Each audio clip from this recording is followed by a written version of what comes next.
ओम श्री सिद्धभैरवाय नमः. बघा, बाणासूर राक्षस आणि त्याची मुलगी वृंदा. बघा, राक्षसी वृत्तीच्या माणसाच्या पोटी मुली किंवा मुलं सात्विक जन्माला येतात आणि सात्विक माणसाच्या पोटी राक्षस मुलं जन्माला येतात. तशी ही बाणासुराची मुलगी वृंदा आणि ही जालंधर नावाच्या राक्षसाला ती मुलगी दिली. पण ती पतिव्रता होती आणि ईश्वर भक्त होती. ती नवऱ्याची सेवा करायची आणि नवऱ्याचं हित. पतिव्रतेचं काम काय असतं? नवऱ्याचं हित करणं. आणि मग ती बाणासूर जे आपला जालंधर ज्या वेळेला लढायला जायचा त्यावेळेला त्याचं ती आसन मांडून बसायची आणि माझ्या नवऱ्याला जय मिळो. आणि त्यामुळं तिच्या त्या पुण्याईमुळं जालिंदर देवांना हरवायचा आणि त्याला सतत जय मिळायचा. आणि मग सगळे देव मिळून विष्णूकडे गेले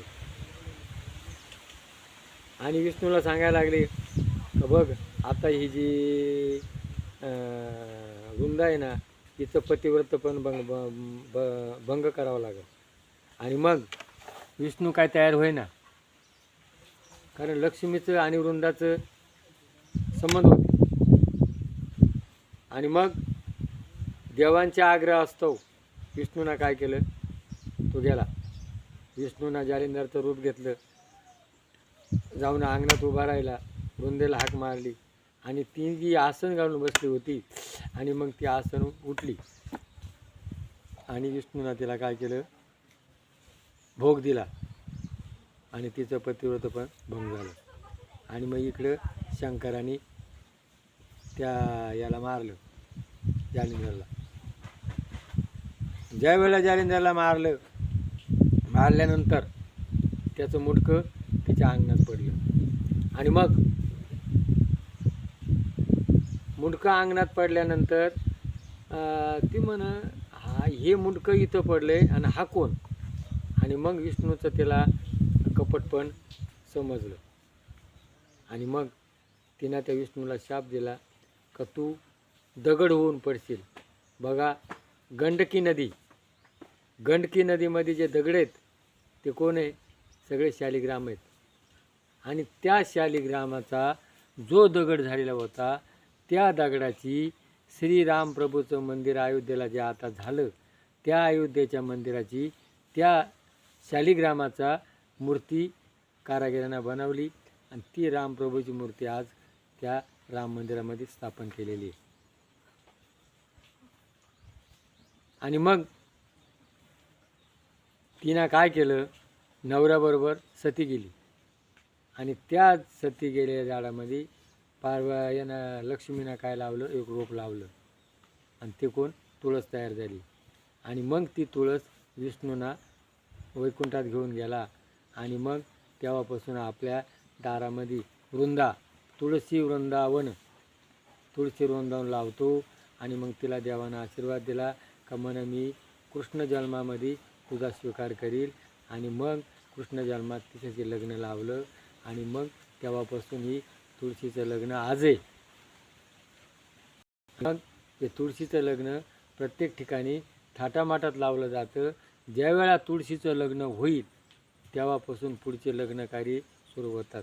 पण आज समाजामध्ये काय झालं, शास्त्र म्हणजे कसं, गीता भागवत माणसांना कसं वागावा, कसं राहावा, कसं जगावा हे लिहून ठेवलेले. पण आपल्याला आज काय झालेले, पाश्चात्य विचार, मला येईल तसं करायचं. शास्त्र जिन्नस आज राहिलेली नाही. आता केव्हाही लग्न होतात.